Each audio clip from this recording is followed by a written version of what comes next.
And so it is. Greetings, my beloved. I am Ekara, sovereign servant of free energy. I'm here to bring you a message of love, peace, serenity and balance. A message that is meant to liberate your soul, your spirit, from that which you have called the prison of the mind. Mind is indeed an energy that defines things. And in this series called Mastering the Grand Illusions, by now you should know that the illusion in itself is nothing more than the definition that you give to the attributes of that which you have called life. This is indeed a sweet place that we are in right now.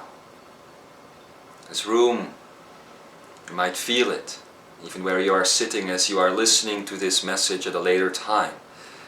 This room is filling up with those that you have called the Lemurians. They are all here, in this magical place that you call Mount Shasta, California, USA.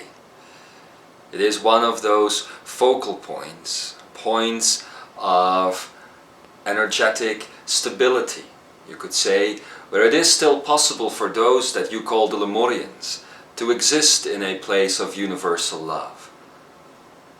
Many other places on this planet Earth don't offer this possibility anymore because the energy simply is not right for it. No longer, at least. Energy has been undone of its most stable forces that would allow universal energy to be filtered through it from beyond that which you call the veil. Today, I would like to communicate about this veil thing and what it is all about. So many years you have been speaking about the veil. You have been talking about going beyond the veil, going home. You should know that many of the words that we have used over the years come from a similar source. The word veil, then, is nothing else than that which you have labeled the mind. It is the mind which is clouding your view. It is the mind which is closing off your sight, so to speak. Your senses are all tuned into the possibility of seeing all that is, seeing your full energy. It is the mind, as you know, that is keeping your senses from true translation of the energy that is around you. So this veil then could be called the mind. The mind is a prison of definition. By now, the room has completely filled up with millions of Lemurians. You might call them angels. You might call them divine. They are no different than you.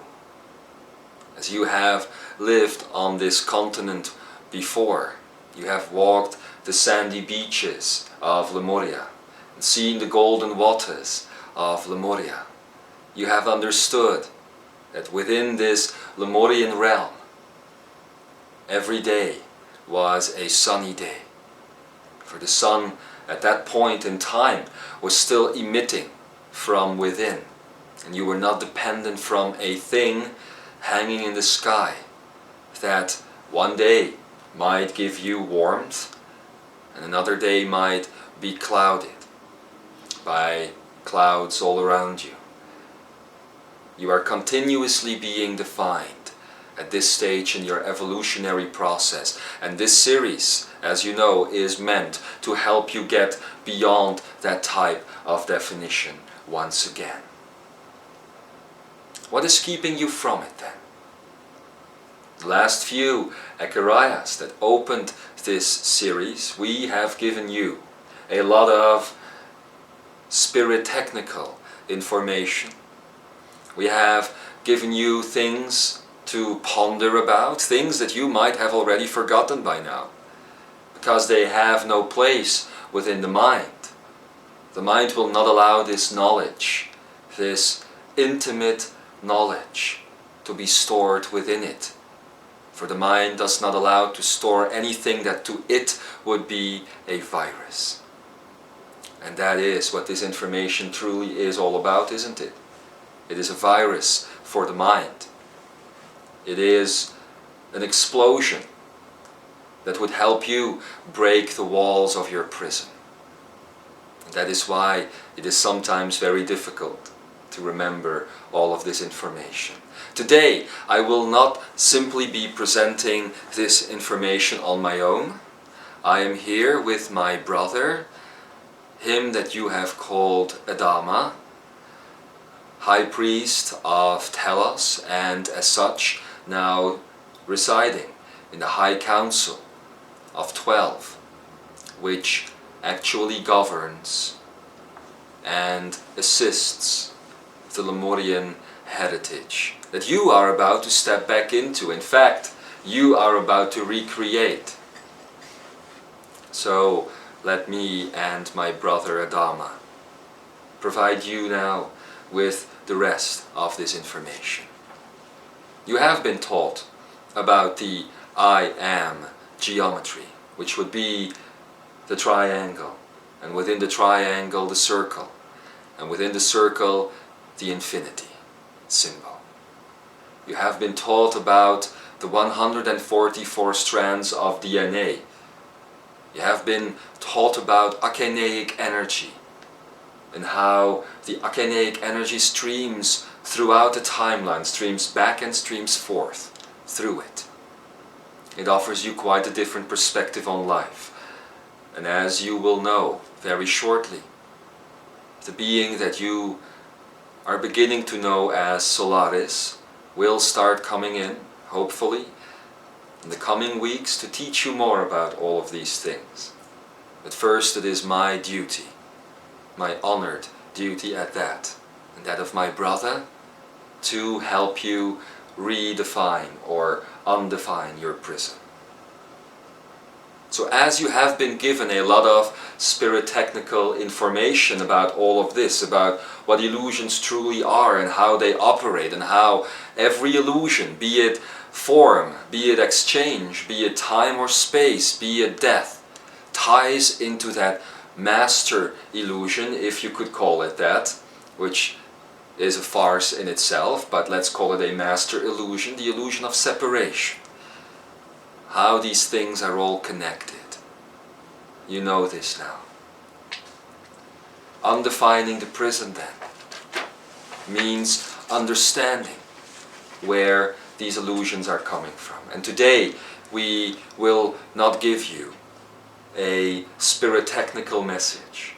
It will be a poetic one, so that you may learn how to work with this through the heart. For your heart is truly an artist. Your heart is truly a poet, is it not? Some of you here have talked about poetry today.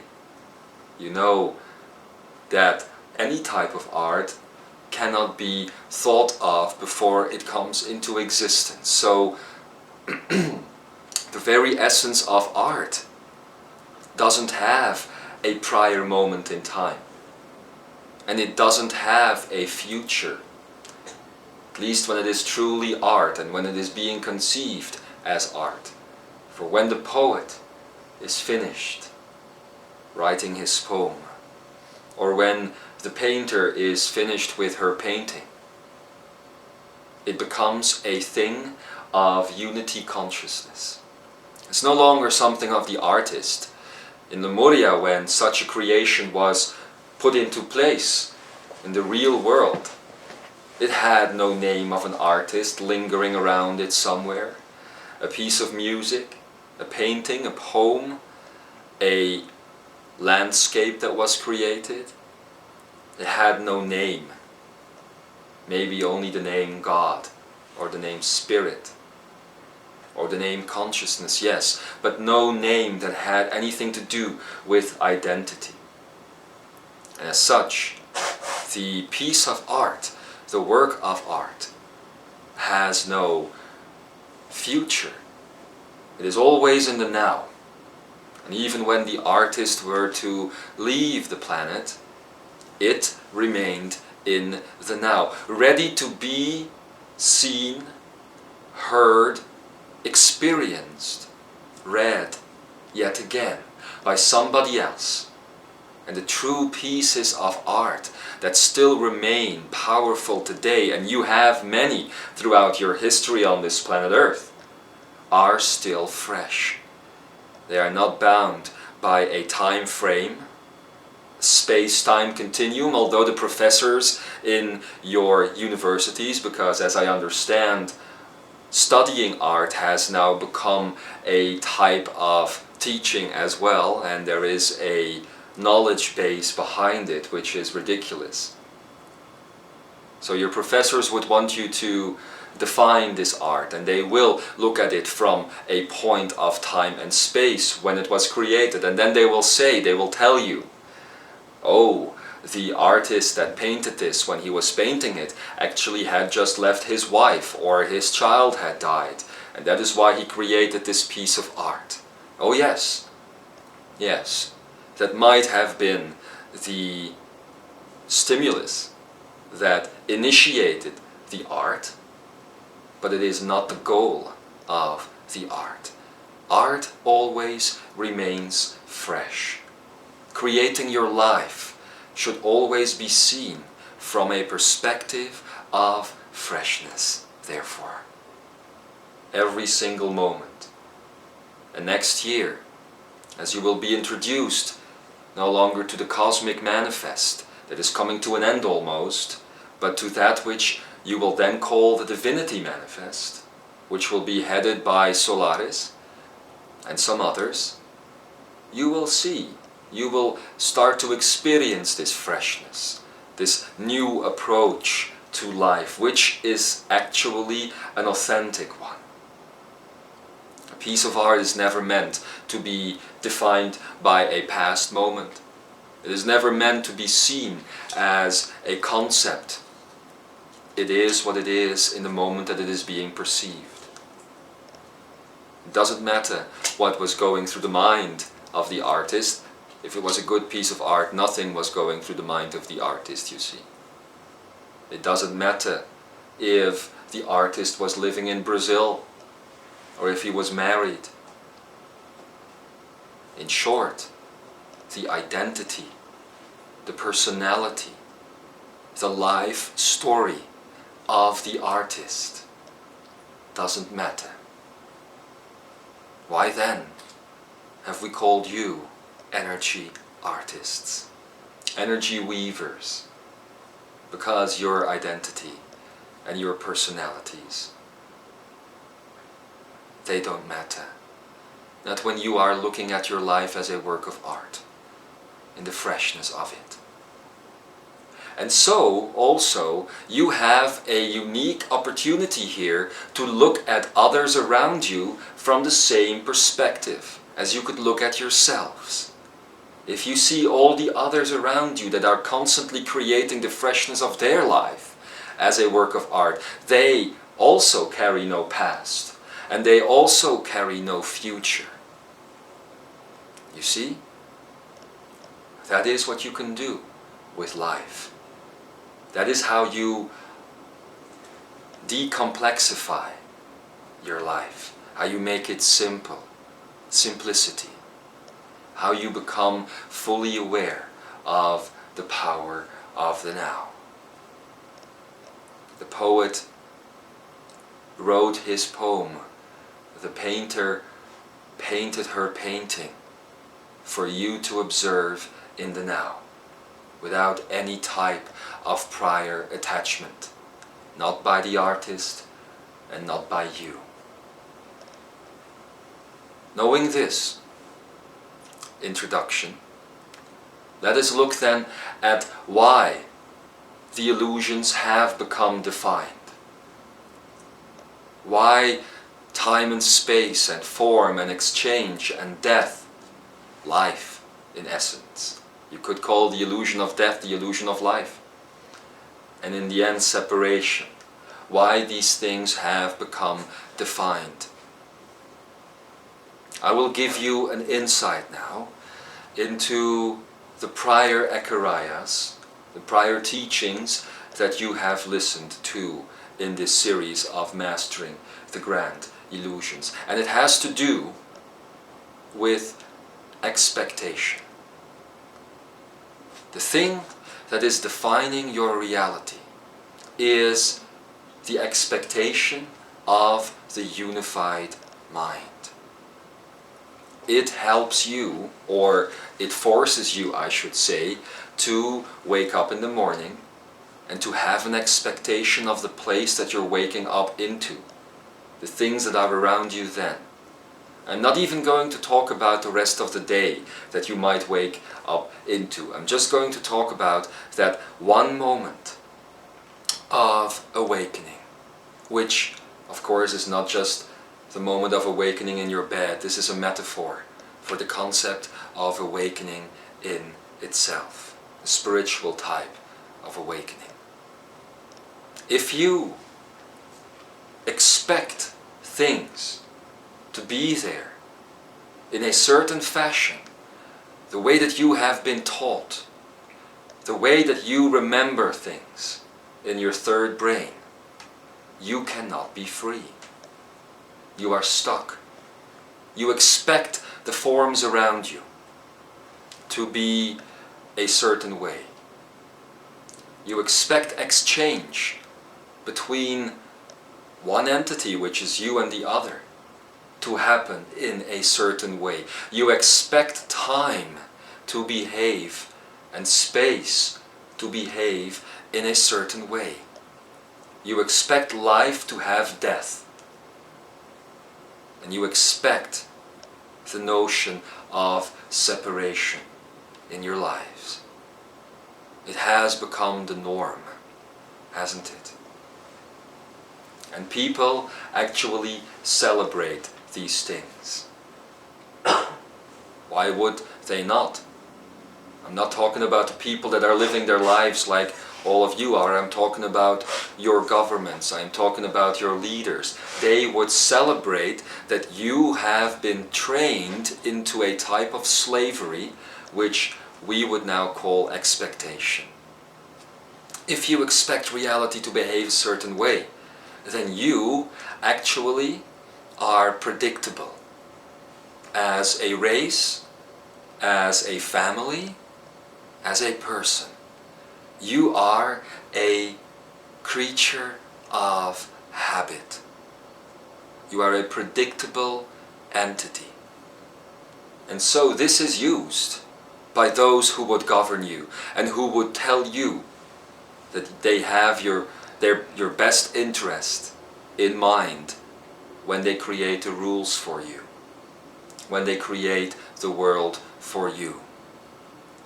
Expectation and the predictable nature of humanity are things which the Lemurian, which is in this room right now, and myself would laugh about. I'm sure if Adamus were here right now, you would hear one of his quirky laughs. Because the predictable nature of humanity is so funny, really. You have this entire platform, this entire spectrum available to you. And yet, without a doubt, those that would govern you know beforehand, this person is going to just walk this tiny little frequency of the spectrum. and they celebrated the other day as Jeshua and the Trinity team, part of the fellowship, were traveling throughout the United States. There was a commercial on the radio. It was about a type of credit card. And the commercial voice boasted that there is a type of credit card to celebrate every personality. Celebrating every personality. Why would you celebrate a prison? If you work with Akeneic energy, there is no such thing as a past or a future. You know this now, because the moment of the Akene itself, the moment in which the Akene, which basically is you, is experiencing a field, it is immediately sent into the past, as you know, it is immediately sent into the future. So there is no expectation. There can be no predictable nature to humanity at that point. And this is why we are teaching you about these illusions. You must begin to understand by now, dear human, dear master, I should say. You must begin to understand by now that if you truly look at all of these things that you have called illusion, it is not about erasing all of them. It's not about erasing time. It's not about erasing space and all the other illusions. It is about undefining them. And that is the path of mastery. Later on you will be taught about the path of divinity, which is a final step. You will see this. But right now, you must be aware of the fact that nothing that is free can ever be erased from your lives. It can take on a very unexpected form. Yes. Unexpected. Unpredictable. It is the unpredictable nature of the soul that is in fact the freedom of it. You see? The unpredictable nature. And this is something to celebrate. Not your personality, not your identity. My God, how boring it is to see a person walk into your room or waking up next to you every day, and you know exactly who this person is. You know exactly how they are going to respond. You know exactly what buttons to push if you want something done, for instance. If you want that person to take out the trash, you know exactly what to say. Do you know exactly what to do, however, when you want to experience universal love together, or joy, or freedom? No. No, because these things do not let themselves be defined. They do not allow definition. Universal love in itself is something which is greater than your body. It is even greater than your soul. Greater even than that which you have labeled unity consciousness. And it is greater, grander than that which you have labeled the I am awareness. What if we were to tell you that it is this type of love and joy and freedom that are the building blocks for the field of I am awareness? And if these building blocks can never be defined, it means that the field itself can never be defined.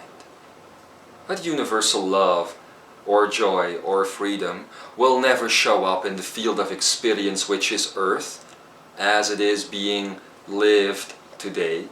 It can't. It can't. Even when I, Ekara, or a Dhamma here, who is in the candle right now, would be here on this earth, as we are here right now, speaking to you in this body. Even from this perspective, we are unable to fully experience or give you the sense of universal love. It is just not being supported by the planet.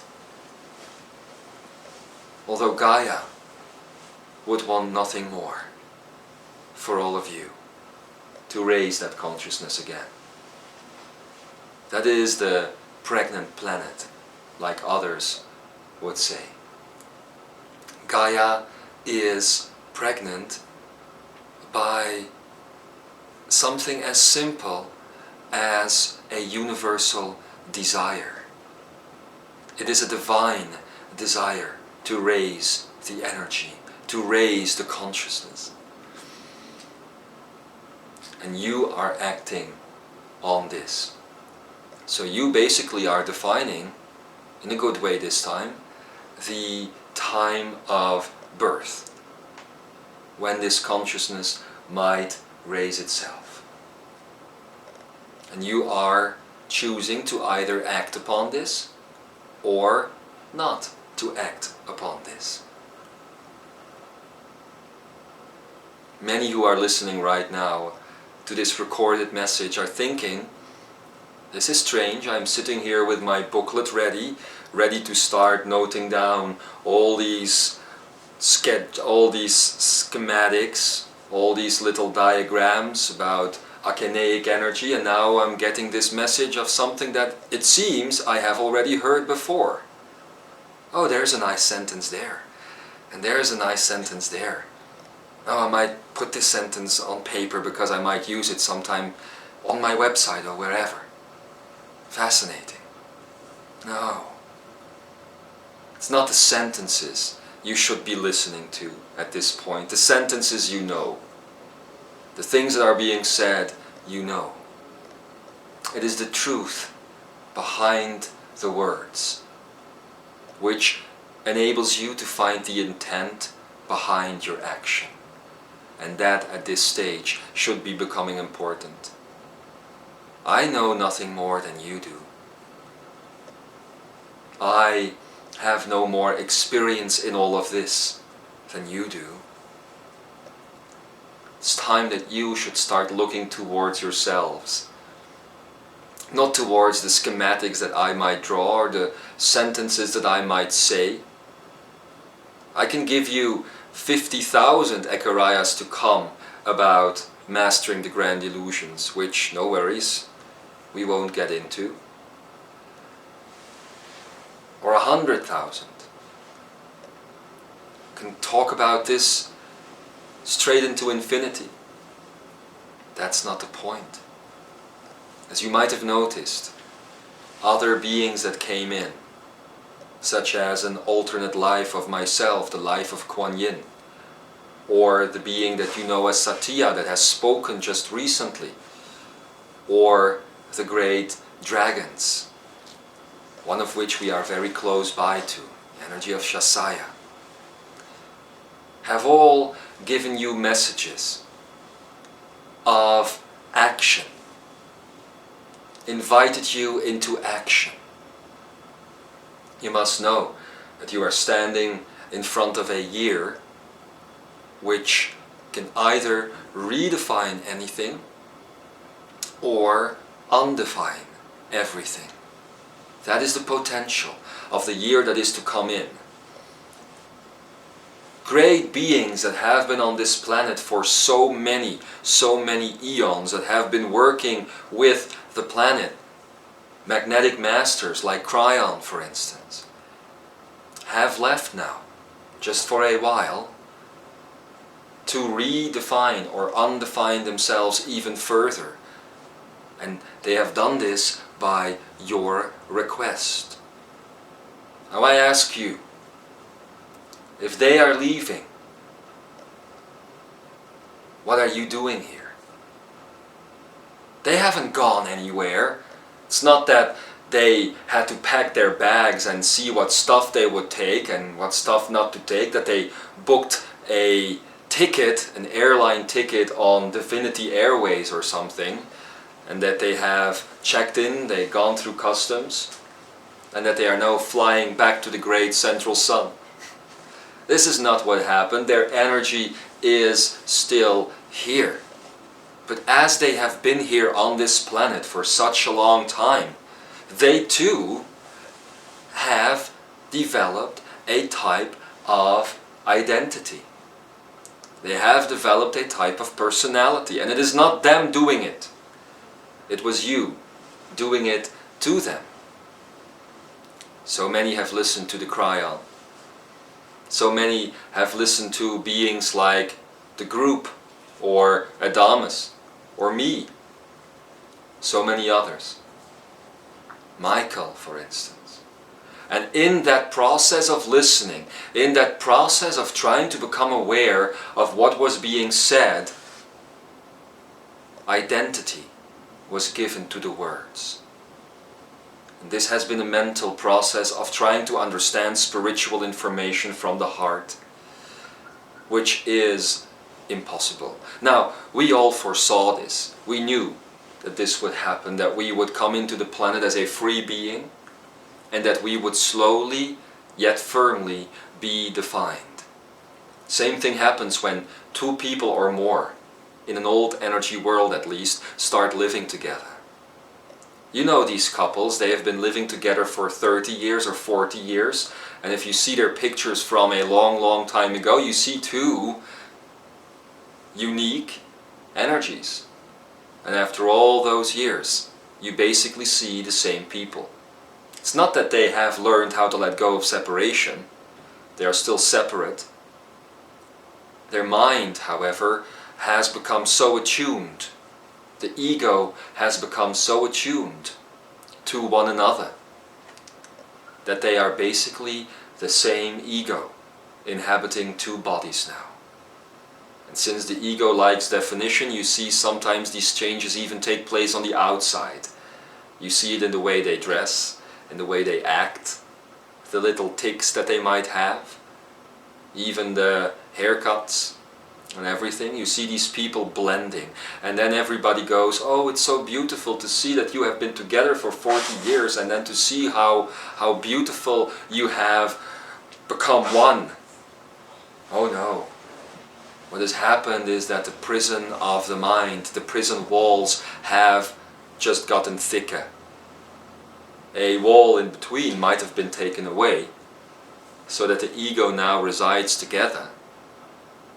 But there has been no real letting go of separation. The same thing can be said for us. As we came into the planet, as we chose to work with you, which is our highest calling as a sovereign servant, we too have been influenced and affected by that which you call the mind. How could this happen? You might ask. Ekara, tell me, how could it happen that a sovereign being, a cosmic master, comes into the planet and spreads teachings about being sovereign, about letting go of the illusions, about letting go of the mind, about letting go of the ego, and that this being then slightly starts to identify with those who are being taught? It's very simple. It's very simple. And in order to explain it, I'm going to have to talk again about DNA. But I'm not going to give you a scientific explanation. I'm going to use the same poetry that I have used before. Humans see their DNA as separate from each other. They see their DNA as these two little strands running through the body, telling you if you should be healthy or sick, telling you basically how long you have to live. And if that were to be the case, then your DNA strands, the two DNA strands that are left, would be your prison ward. They would tell you what you may and may not do. They will tell you when or if the body fails and when death occurs. Interesting. But you know now that there is much more to DNA. The great cosmic magnetic master that is Cryon has told you so much about this. Many other beings have told you so much about it as well, including myself. But what nobody truly understands yet is the way magnetics is really going to work. And magnetics and DNA, as you know, are very closely connected. Magnetics and gravity are also very closely connected. Gravity and light are connected. Light and sound and color, as you know, are connected. So you could say that within the DNA is the color of your soul, is the light of your being, is the sound of your purest essence. And either it pulls you down or it raises you up, doesn't it? Well, in all the teachings that we have provided you with in the last few years now, your DNA has began listening to us. And as our song was sung, which happens in the stillness that you can find if you go beyond these words, the song of the DNA has started to sing back. You see, the DNA has no ego. A singer, for instance, oftentimes does. They don't like to be on stage with two of them. They like to have the entire stage to themselves, so their song can be heard and the applause is only theirs. But the DNA, which you could call your performing artist, to create your body, supporting you as you, the main artist, is creating your life. DNA has no ego. It likes to sing together with others. It likes to blend. And so as we have been singing our song in all of those years towards your DNA, the DNA has started to pick this up. And it is beginning to sing back to us. And you know what, dear Master? It is at that point that we realized that we were being affected by you. It is at that point that we realized, all of us, that we were catching the human virus of mind and ego, so to speak. Not that we don't know what to do with this. It doesn't really affect us. It's just there. But the ego that is part of the unified mind has started to pull us in. And this is one of the reasons why free energy had to be created, and we cannot be responsible for its creation. Only you can. We can be the teachers, but you are the ones taking the test. And the test of life is all around you. So as the DNA began singing back to us, we knew that something was starting to happen. A shift was starting to take place in all of humanity. Not just in those who would listen to this information, not just in those who would read the information. A shift started taking place all around the world, stretching interdimensionally back and forth through time, reaching Lemuria, reaching Avalon, reaching, in fact, the 11 other planets of free choice, and the 11 other universes in which these planets reside. Reaching all of it, becoming one with all of it again. There is something that I, Ekara, must tell you, and you may not particularly like it. I'm going to tell it anyway, for you need to hear it. There is going to be a moment in your time-space continuum when I, all the others, and all that energy that you have called guiding energy is going to have to leave you for just a moment in time. Just one moment. But it is an eternity. And some have already begun, as you know. The Michael energy has already left. The Cryon energy has delivered its last message at current and has now left.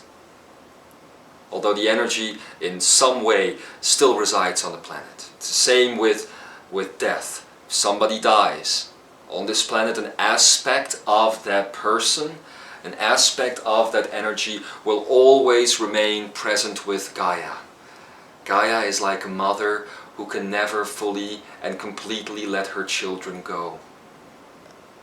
Even when they fly out of the house to make a life of their own, she will always leave the pictures of you when you were a child, so to speak, somewhere near the fireplace, to remember you, to send you love everlasting. And she does the same thing with us. She does the same thing. So an aspect of us is always going to be here, even in that moment that we have to fully let go of you. If we don't do this, two things cannot happen. One, you can't grow up. And two, we can't grow up. Let me explain these things a little bit further. One, I like linearity. One, you can't grow up. What does this mean? I told you about the DNA singing. Singing to us, and in such a way affecting us as well. Because your DNA, the two first strands of it, are still linked to that which you call the unified mind, to that which you call the unified ego even, showing up in your bodies. So as the DNA started singing back, elements of this started connecting to us. You know that the DNA is magnetic, and you know about the electromagnetic field of planet Earth. Now you could say that the electro aspect of the electromagnetic field is energy. But it is energy the way you have always known it, energy flowing forward in time. This is not akeneic energy. And akeneic energy is that which you are going to start working with next year. It's already coming in very slowly in the neutral neurons, of your brain. Slowly. The divinity is becoming one with you. Is being born again in more than just your own akeneic center. So as this akeneic energy, which we will now label akenergy, will come into your being, you will begin to understand the true nature of the akeneic magnetic field. It's a totally different way of looking at magnetics, and as such it is a totally different way of looking at your DNA. Some, like Cryon, have told you already that your DNA is a superconductor. You know this now. That electricity, and as such magnetics, actually flows through it. And you were told that the magnetics of your DNA created a loop within the DNA. I, however, have told you, prior to this message now, that your DNA is not in a loop, it is in a spiral. It is the same thing like Joshua has previously explained to you. If you are looking at let's say a plate, and you're looking at the plate from a horizontal perspective, just the plate right in front of you, and you looking at its surface, you just see a circle.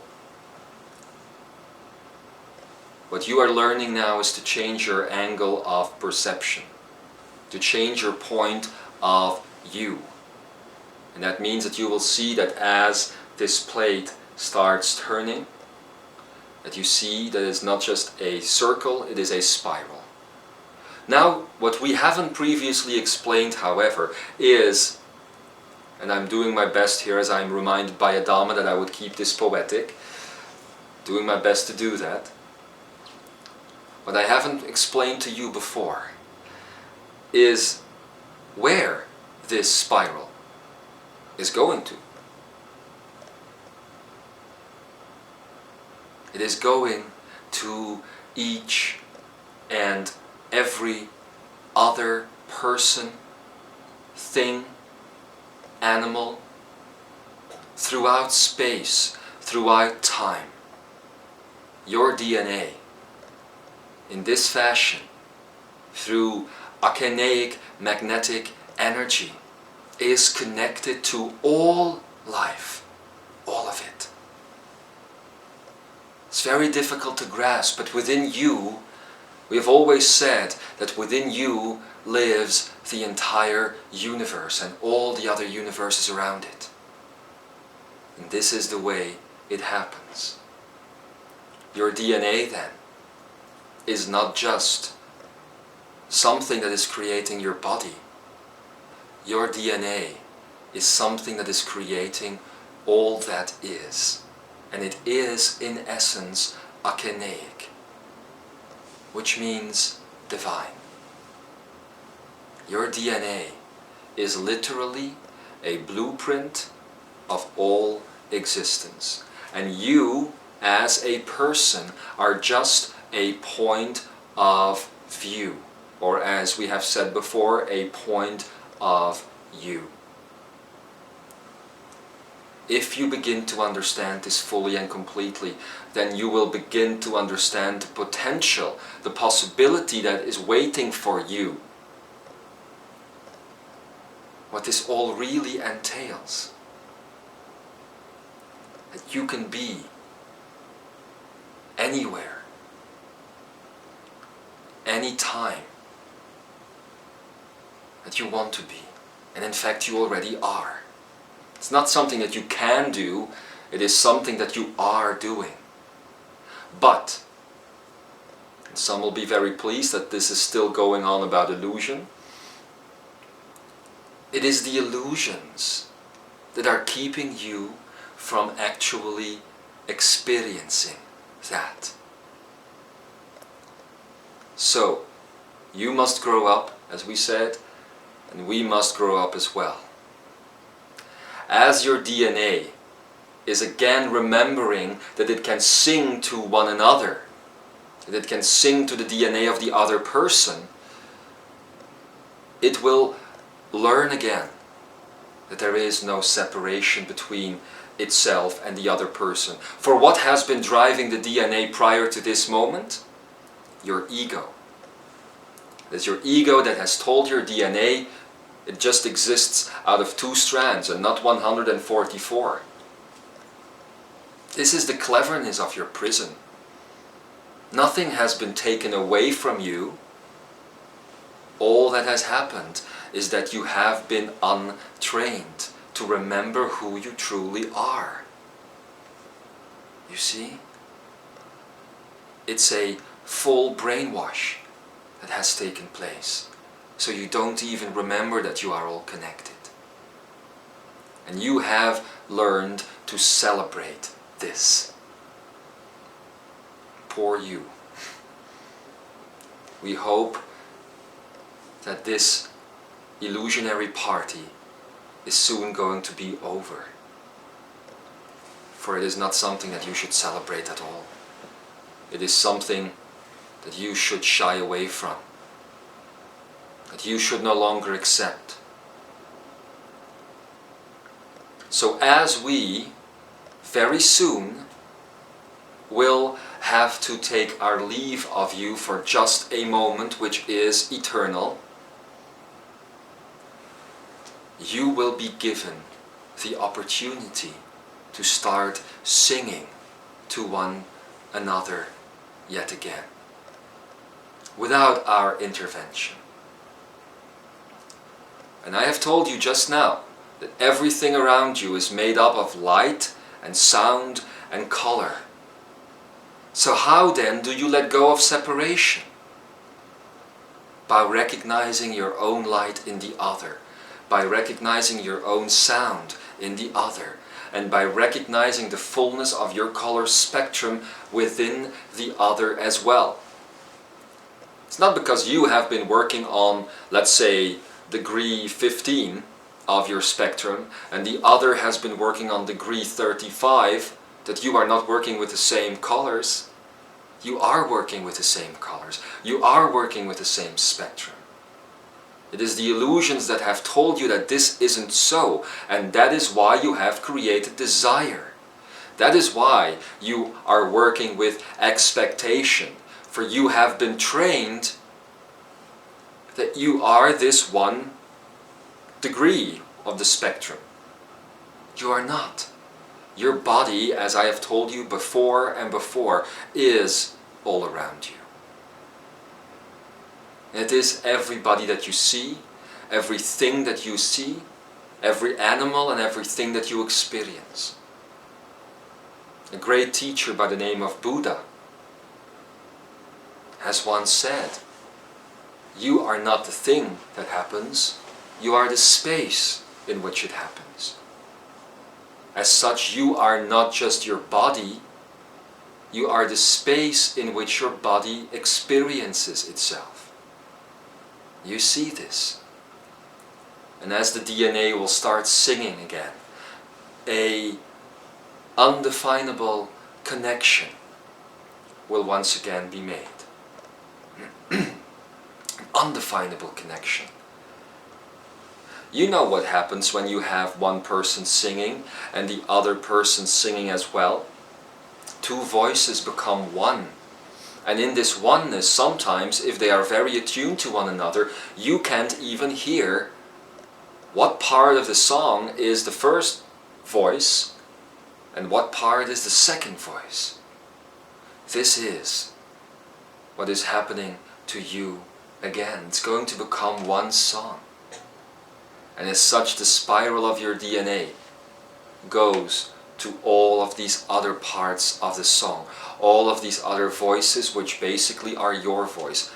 Much like you can choose to speak in this tone, or you can choose to speak with a high voice, which, thank God, I'm not going to do right now. I almost did.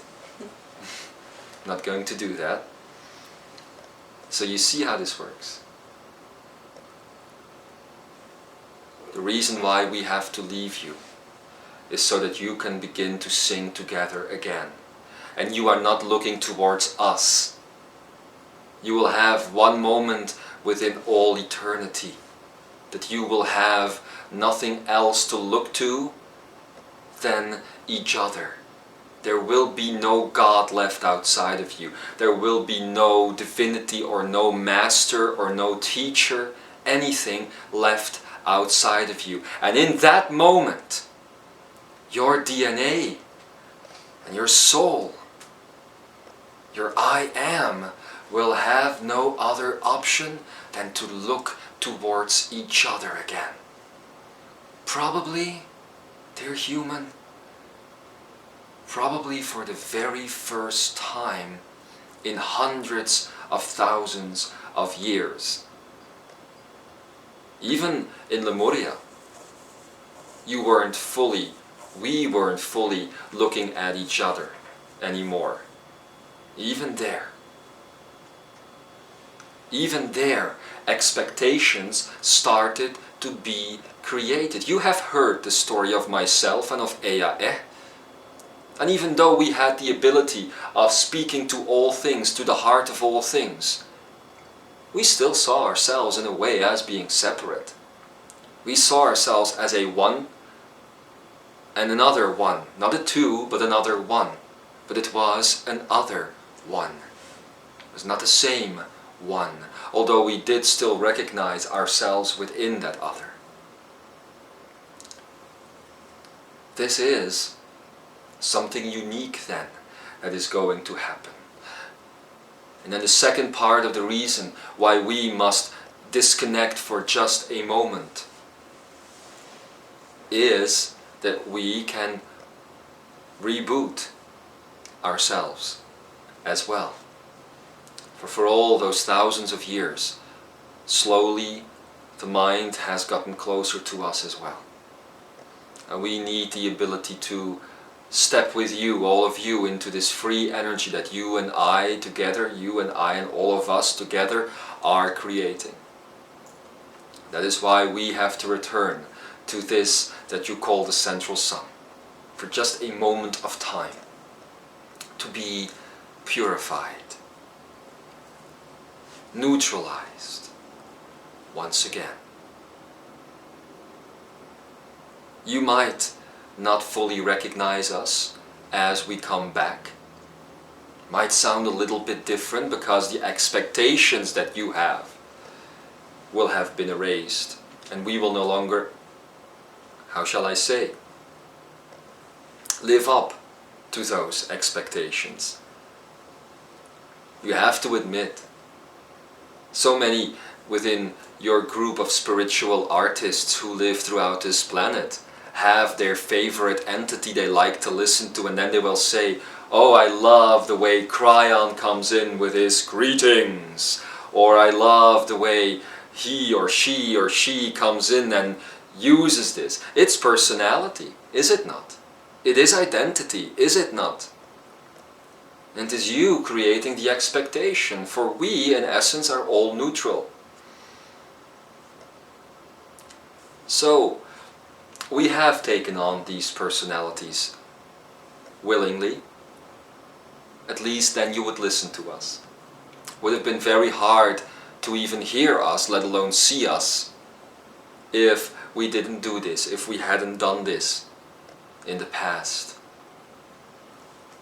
But now you are ready to grow up, and we are ready to grow up with you yet again, which means entering into a state of neutrality. Neutrality which is not so neutral as you might think. Neutrality which is not the neutrality that you know in your dictionaries.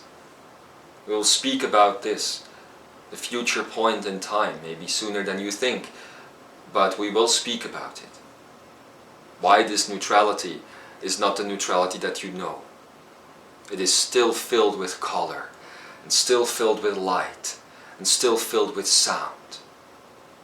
And you still have the ability to choose which color spectrum, part of the color spectrum, and which part of the light spectrum, and which part of the auditory spectrum you might combine to create this beauty. And you will see that you will use the elements to do that. And that you will pour this through the field of akineic magnetic energy. And that is what is going to be creating the now moment. And that is going to be going as a ripple.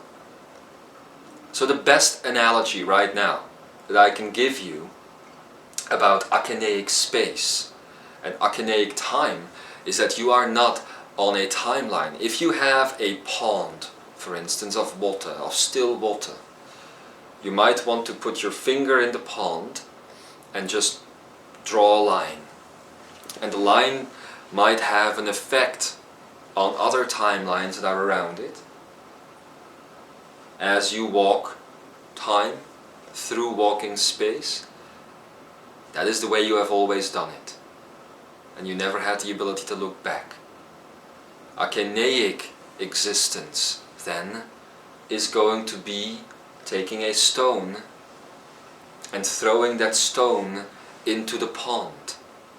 And you will see the concentric circles come out of it. Even the field of magnetics that you have known so far was based on duality. For it was not one circle that was being created, were two circles. You had a pole, a positive pole, and you had a negative pole. Now with Akenaic magnetics, you have no more poles. You just have divinity, which is the center. And then the concentric circles will start to spread from there, creating your past in that moment and creating your future in that moment, which is not a past and a future at all. And this is what the poet does when a work of art and mastery is truly being created.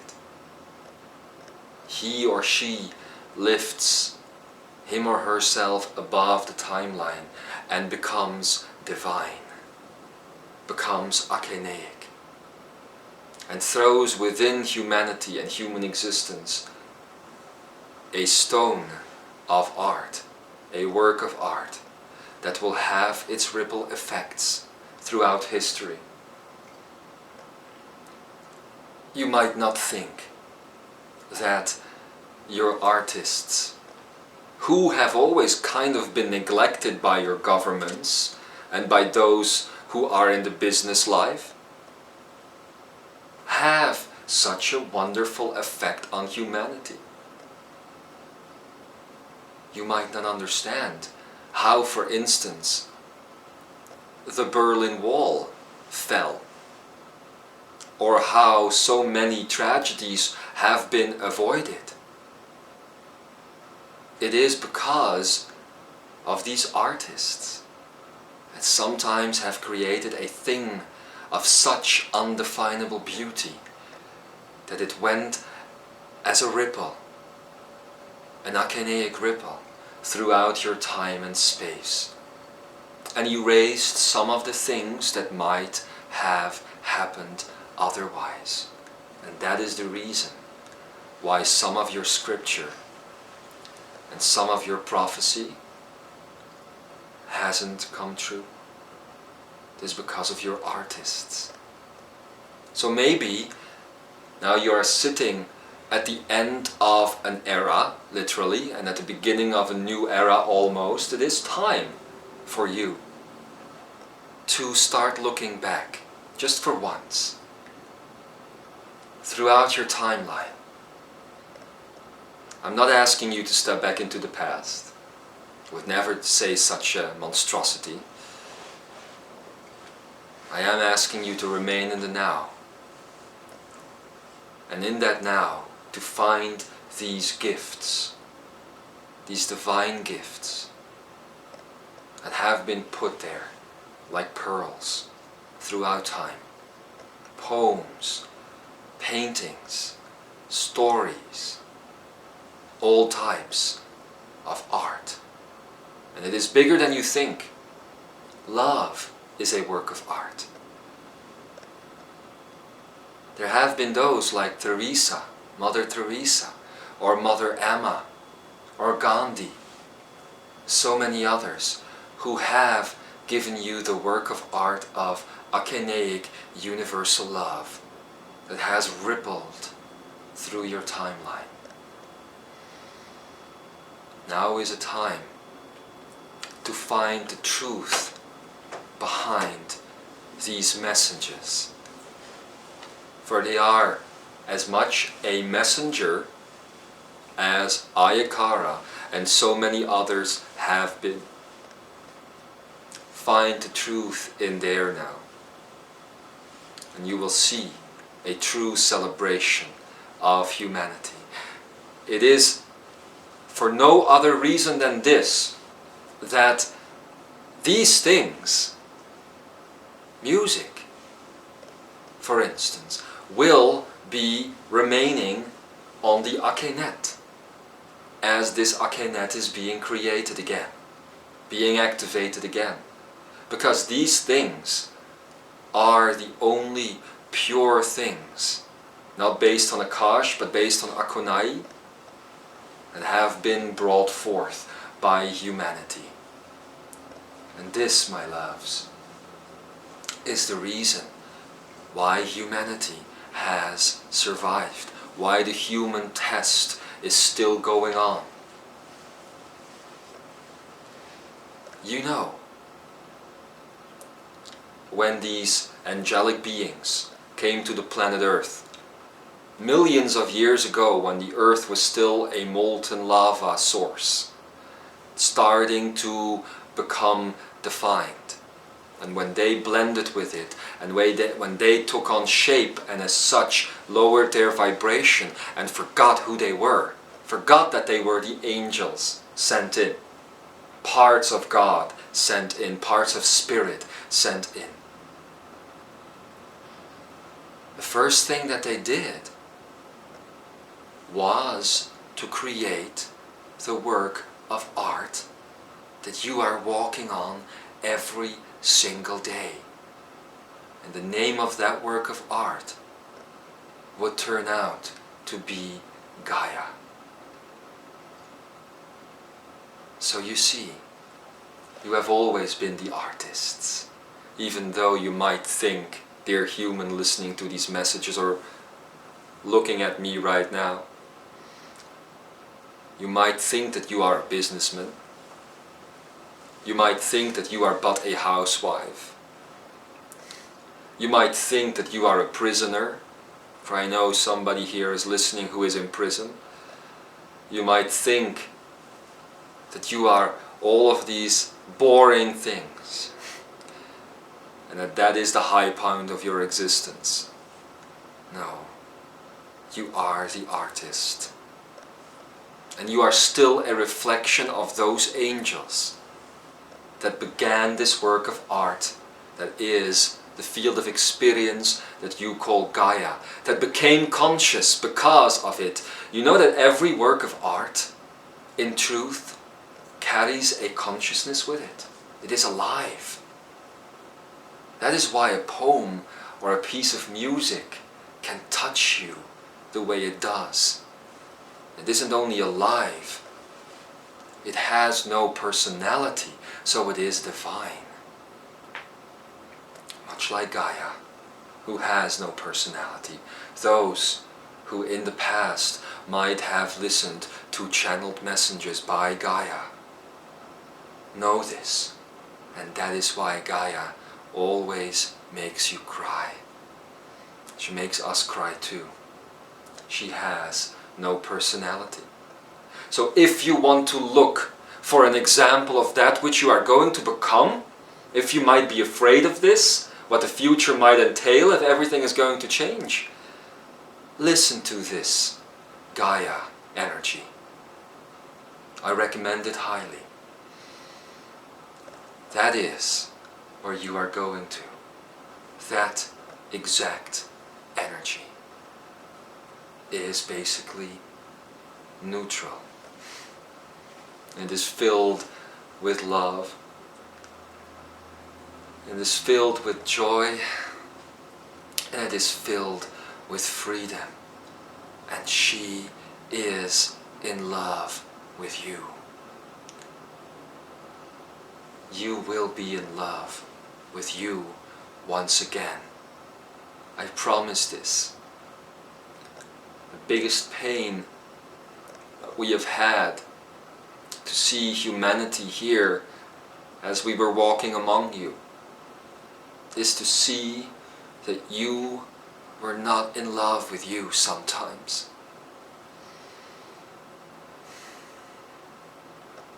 In honor of Cryon, I will say this: blessed is the human who is in love with him or herself, for they are divine. And with that, my beloved brothers and sisters, I have given you a message of little over an hour that will tie into the series of Mastering Your Grand Illusions. And as you will listen to this series again, when it is complete, you will understand that in what I have said now, you will find the core of mastery towards these grand illusions. Never forget who you truly are. Never forget that you are love, that you are joy, that you are freedom, and that is the simplicity of the heart of all things. You are nothing else than that. Everything else that has been told to you in your prior existence is a lie. And with that, I will now give you a moment of reflection. Use this moment as I am going out again. Use this moment to experience a sense of totality. Use this moment to let your DNA, which is your essence, sing towards one another. And do it with your eyes. Do it with your ears, with your nose, with your mouths, if possible. Do it with your senses. But do it from a perspective of the heart. You are loved, and so it is.